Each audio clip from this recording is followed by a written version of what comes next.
इतिहास उन कतरों को कभी न कभी बाहर निकाल ही देता है, जो कतरे कभी बेजुबानों की आवाज़ बनकर अपने होने के एहसास को दर्ज करा गए थे। एक मशहूर अफ्रीकन कहावत है, जब तक शेरों के अपने इतिहासकार नहीं होंगे, इतिहास शिकारी का ही महिमा मंडन करता रहेगा। नमस्कार साथियों, आज हम आपको बताने जा रहे हैं 500 लड़ाका महार सैनिकों के बारे में, जिन्होंने 28,000 की पेशवाई फौज को हराकर भारत को जाति मुक्त और लोकतांत्रिक बनाने की दिशा में पहला ऐतिहासिक कदम बढ़ाया, जिसे आज हम भीमा कोरेगांव युद्ध के नाम से जानते हैं। 1 जनवरी 1818 को पूरी दुनिया में दलित समाज के शौर्य की गाथा लिखी गई थी।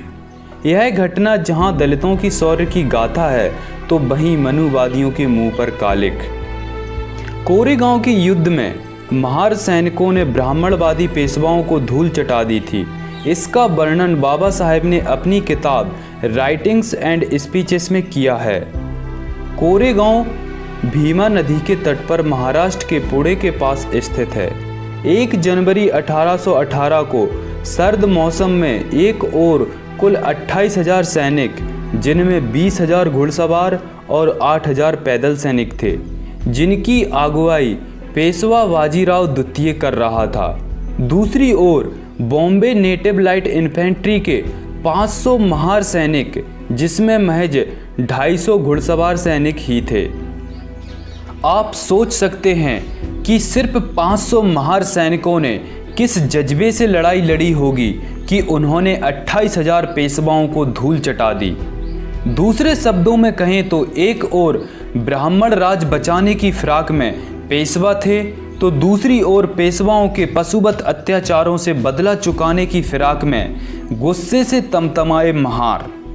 आखिरकार इस घमासान युद्ध में पेशवा की शर्मनाक पराजय हुई और 500 लड़ाकों की छोटी सी सेना ने हजारों सैनिकों के साथ 12 घंटे तक वीरतापूर्ण लड़ाई लड़ी।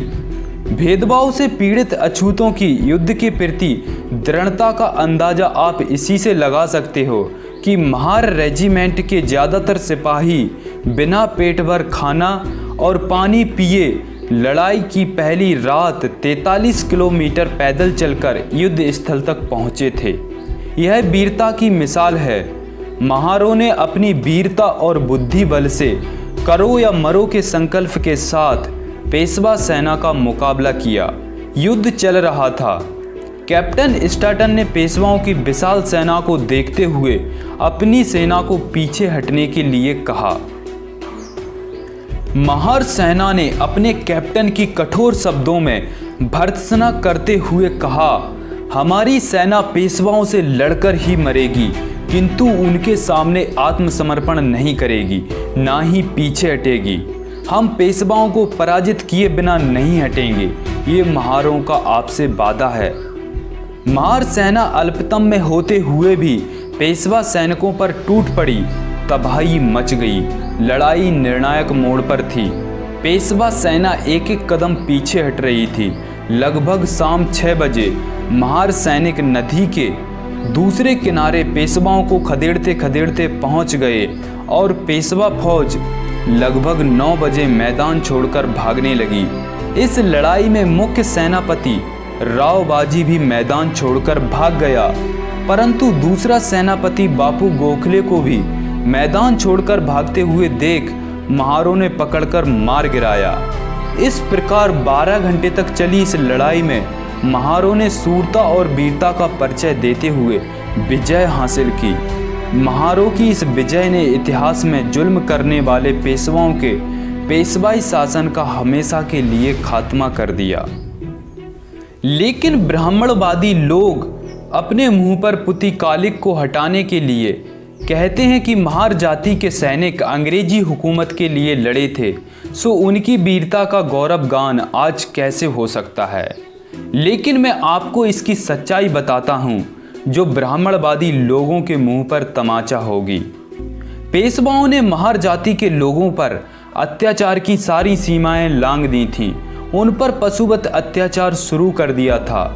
समूची महार जाति को दिन में गांव से बाहर निकलने पर पाबंदी लगा दी थी और कमर पर झाड़ू और गले में मटका लटकाने का फरमान लागू कर दिया था, जिससे अगर वो थूकें तो गले में लटकी हांडी में ही थूकें और झाड़ू से धरती पर पड़े उनके पैरों के निशान मिटते रहें। यह दलितों पर कठोर अत्याचार के सबसे चरम बिंदु की ओर इशारा करता है। महार अब इनके जुल्म से तंग आ चुके थे और अपने स्वाभिमान और अधिकार के लिए आंदोलन की सोच रहे थे। उस दौरान अंग्रेज भारत में आए ही थे और वो पेशवाओं की सेना पर विजय पाने की सोच रहे थे। तभी महार जाति का एक नवयुवक सिद्धनाक पेशवाओं से मिलने गया और कहने लगा कि वैसे तो हमारी अंग्रेजों की ओर से लड़ने की कोई इच्छा नहीं है, मगर तुम हमारे सारे अधिकार और सम्मान हमें दे देते हैं तो हम अंग्रेजों को यहाँ से भगा देंगे। इस पर पेशवाओं ने कहा कि तुम्हें यहाँ सुई के बराबर भी जमीन नहीं मिलेगी, ना ही तुम्हें तुम्हारा कोई अधिकार।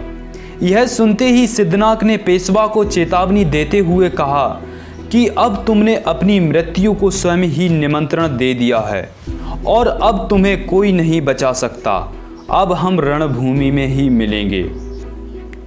तब सिद्धनाक अंग्रेजों से मिला और उनसे कहा कि तुम हमें हमारे अधिकार और सम्मान लौटा दो तो हम आपकी तरफ से इन पेशवाओं से लड़ने के लिए तैयार हैं। अंग्रेजों ने सिद्धनाक की बात मान ली। तब सिद्धनाक 500 महार सैनिकों के साथ भूखे प्यासे रहकर अपनी अस्मिता की लड़ाई लड़ा और महारों ने 28,000 पेशवाओं के टुकड़े टुकड़े करके उन्हें नेस्ता नाबूद कर दिया। वो दिन था 1 जनवरी 1818, इसलिए ये दिन शौर्य दिवस के नाम से भी जाना जाता है। इस लड़ाई में मारे गए 22 महार सैनिकों की याद में अंग्रेजों ने भीमा कोरे गांव में एक विजय स्तंभ खड़ा किया, जिसमें शहीद महार सैनिकों के नाम लिखे गए। यहाँ स्वयं बाबा साहब डॉक्टर भीमराव अंबेडकर जी ने इन महार वीरों के लिए अपने अश्रु बहाए थे और प्रत्येक साल 1 जनवरी को बाबा साहेब उन वीर योद्धाओं को श्रद्धांजलि अर्पित करने के लिए जाते थे। इसलिए ये दिन हम सभी के लिए बहुत खास है। वीडियो को लाइक करें और सभी के साथ शेयर कर सभी को दलितों की शौर्य गाथा जरूर बतलाएं और अर्जक शोषित मूल निवासियों के लिए खड़ा इस चैनल से जुड़ने के लिए चैनल को सब्सक्राइब कर घंटे वाले बटन को दबाकर ऑल नोटिफिकेशन को सिलेक्ट जरूर करें। धन्यवाद।